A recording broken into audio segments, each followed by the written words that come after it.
Bonjour tout le monde et bienvenue sur ma chaîne. Dans cette vidéo, on va essayer un maquillage avec un concept un peu différent. Je me suis dit, pourquoi pas faire un maquillage avec chaque produit d'une marque différente. Donc à chaque étape du maquillage, je vais essayer d'utiliser un produit d'une marque différente. Je vous préviens déjà que j'ai mis un peu de temps à essayer parce que essayer de trouver une bonne solution. Parce qu'à chaque fois que je disais « Ah, j'ai envie de prendre lui », je regardais sur ma coiffeuse et en fait je me rendais compte que j'avais déjà un produit de cette marque. Donc hop, il rechange et voilà. J'ai fait quelques allers-retours. Mais j'ai trouvé que ce serait peut-être sympa de faire une vidéo comme ça. Donc j'ai les produits devant moi et abonnez-vous, c'est parti! On va commencer par le commencement. Donc pour la base, je vais utiliser le sérum de beauté fluide matifiant de chez Gucci. C'est une base qui va matifier mon teint et qui tient assez bien le maquillage. Donc je prends 2 pompes et vous voyez que c'est une texture qui se tient assez bien et c'est pas vraiment figé, mais c'est pas non plus une texture liquide. Je vais l'appliquer plutôt en insistant sur ma zone T parce que c'est là que je vais briller plus rapidement. Ensuite, pour la partie fond de teint, j'avais pas envie vraiment de mettre un fond de teint super couvrant. Donc je me suis rabattue sur la CC Crème de chez Herborian. C'est la CC Crème à la Centella Asiatica. Donc c'est un soin illuminateur du visage haute définition, perfecteur de peau, avec un SPF de 25 et moi j'ai la teinte claire et c'est un flacon énorme. Il y a 45 ml dedans. Donc quand on va le faire sortir, il va ressembler à ça. Donc c'est blanc. Mais après, en fait, une fois qu'on le réchauffe sur la peau, il se transforme et il lâche ses pigments. Comme vous voyez, c'est un fini très naturel et une couvrance très légère. Mais moi, franchement, en ce moment, ça me dérange pas du tout parce que j'aime bien cette couvrance légère. En plus, avec le bon temps qui devrait arriver, j'espère, j'aime pas avoir des fonds de teint très couvrants parce que je trouve qu'ensuite, ça va faire très lourd sur la peau. Et du coup, j'aime pas, je préfère ces textures plus légères et qu'en plus, on peut appliquer rapidement. Donc le matin, c'est génial.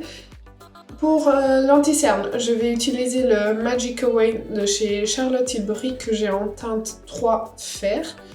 Donc c'est un anti-cerne qui se présente comme ceci. J'aime pas trop le packaging, mais on fait avec. Je l'utilise que pour moi, donc ça va. Mais j'aime bien cet anti-cerne parce que il est assez naturel, il va bien tenir, il va pas filer dans mes plis pendant la journée. Donc ça, j'aime bien aussi. Et je viens l'appliquer avec un pinceau anti-cerne. Là, c'est le 142 de chez Jessup. Ce sont les pinceaux dont je vous parle tout le temps, que vous pouvez trouver sur Amazon et qui sont très très bien, franchement. En plus, pour le prix, c'est un anti-cerne qui est pas très couvrant.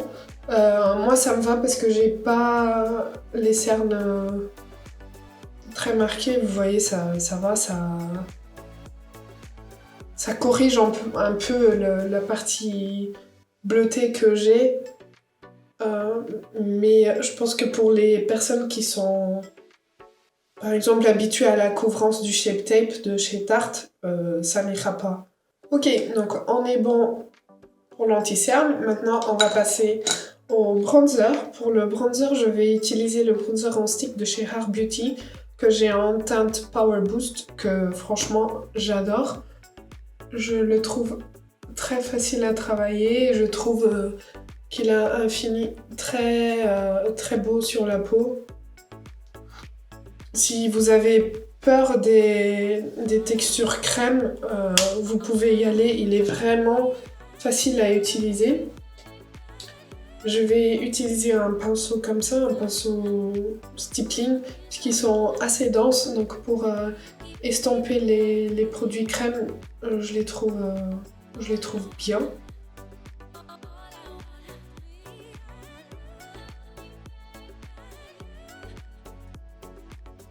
Ensuite, voilà le fini, vous voyez, je trouve que c'est pas très fort, je trouve ça assez naturel et du coup j'aime bien. Pour le blush, je vais utiliser le blush en crème de chez Fenty Beauty, qui se présente comme ceci, et je l'ai en teinte Peach Face. Et je l'applique avec le 128 de chez Zoeva. C'est un pinceau vraiment dédié à des produits crème pour les joues, donc c'est l'idéal. J'en prends un peu et je viens déposer. En fait, ce qui est bien avec ces crèmes, c'est que vous pouvez travailler les produits par-dessus très facilement. Elle va pas du tout se déplacer. C'est vraiment très facile de la travailler avec d'autres produits.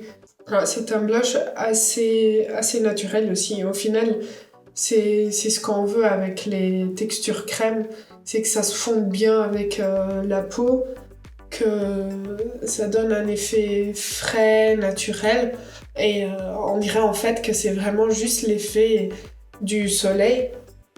Donc là j'ai pris un petit coup de soleil, voilà. Pour fixer tout ça, vu que j'ai que des produits crème là pour le moment, je vais utiliser la poudre de chez Milk. Donc c'est la Blur and Set Powder et j'ai la translucide léger. Voilà, et d'habitude je l'applique avec un pinceau. Pour les sourcils, je vais utiliser le Goof Proof Brow Pencil de chez Benefit que j'ai en teinte 3.5. À chaque fois que je prends un produit, je regarde tous les autres en me demandant est-ce que j'ai déjà utilisé cette marque ou pas. Bon, j'ai tout vérifié avant, mais j'ai quand même le doute à chaque fois. Voilà, donc comme ça vous savez ce qui se passe ici. Mais c'est pas facile. Pour la base à paupières, je vais utiliser la base de chez Beauty Bay que j'ai en teinte 2.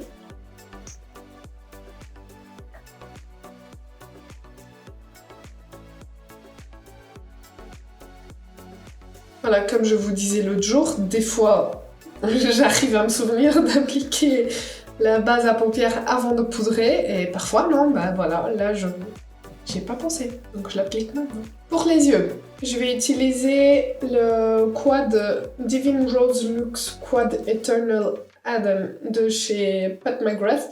Ça fait un moment que je prends pas cette palette dans les mains, donc je vais l'utiliser parce que elle mérite quand même. Je vais vous swatcher d'abord les fards. Je vais commencer par ici. Ensuite, lui. Vous voyez que c'est quand même un peu...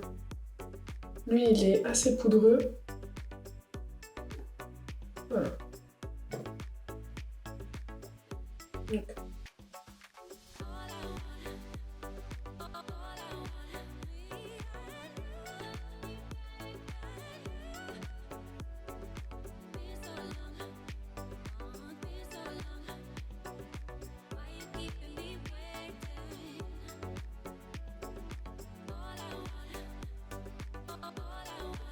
Voilà. Le premier lumineux est très lumineux, du coup vous ne le voyez quasiment pas, parce que ça fait que renvoyer de la lumière, mais voilà ce que ça donne.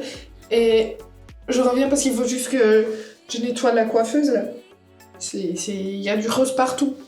Je vais prendre un pinceau assez large et je vais appliquer cette teinte dans mon creux assez grossièrement. Je tapote parce que Il y en a vraiment partout. Parce qu'à mon avis, c'est la raison pour laquelle je l'avais un peu oublié. Mais bon, après, les fards Pat McGrath se travaillent très bien. La pigmentation est très bien aussi.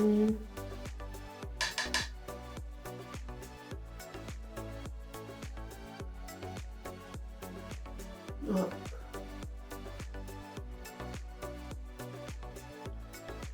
Je la travaille aussi au niveau du coin externe.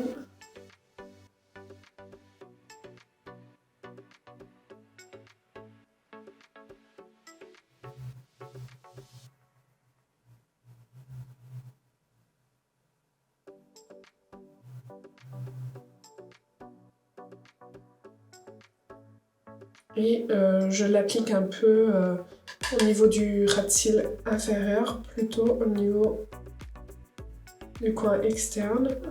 Voilà, pour relier le ras de cils inférieur avec le ras de cils supérieur. Voilà, comme ça. Je vais peut-être vous zoomer un petit peu plus. Voilà, ça vous verrez un peu mieux.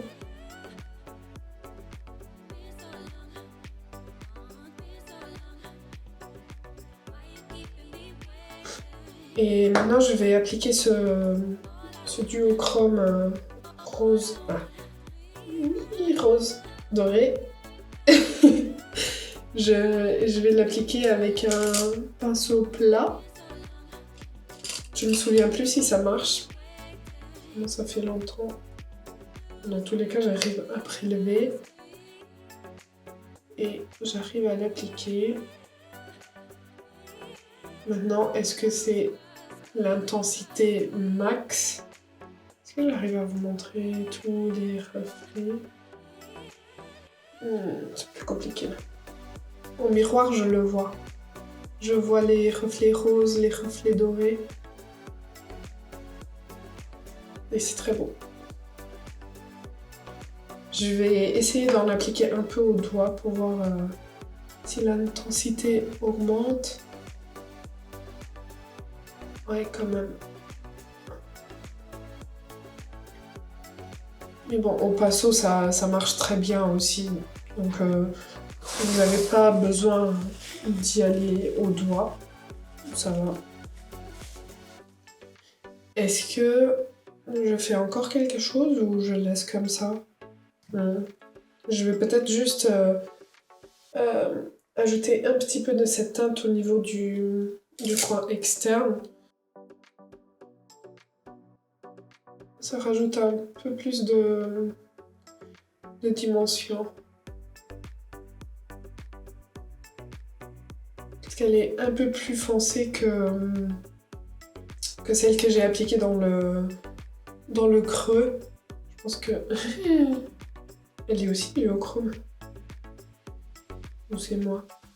J'ai l'impression que c'est un peu mauve et argenté.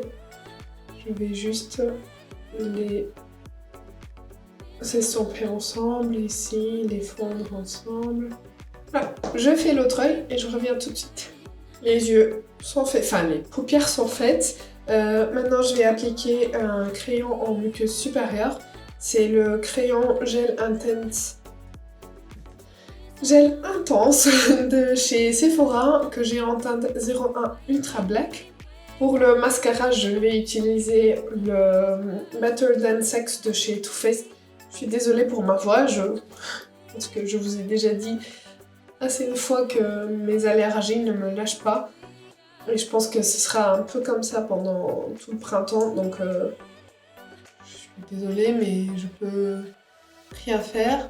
Voilà, on a terminé avec les yeux, on va passer aux lèvres, et là encore ça a été un challenge, parce que le rouge à lèvres que j'avais envie d'utiliser, c'était celui de chez Rare Beauty, le lip soufflé, mais du coup j'avais déjà le bronzer de chez Rare Beauty, donc pas possible. Pour le crayon à lèvres, je vais utiliser celui de chez Revolution Pro, c'était la collection avec Marilyn Monroe, qui est comme ceci. Voilà, c'est un crayon qui glisse très bien. Je vous avais fait une vidéo sur tous les produits de la collection, je l'affiche ici. C'était une collection assez mitigée, mais le crayon à lèvres, il est très bien. Pour le rouge à lèvres, je vais utiliser le Super Stay de chez Maybelline en teinte 65 Citrus. Voilà, l'embout se présente comme celui-ci. C'est un rouge à lèvres qui est sans transfert, qui va sécher complètement mat, mais qui reste confortable, du moins pour moi. Il reste confortable tout au long de la journée, enfin le temps qu'il tient. Il tient vraiment bien, je trouve. Et c'est une collection que j'aime bien.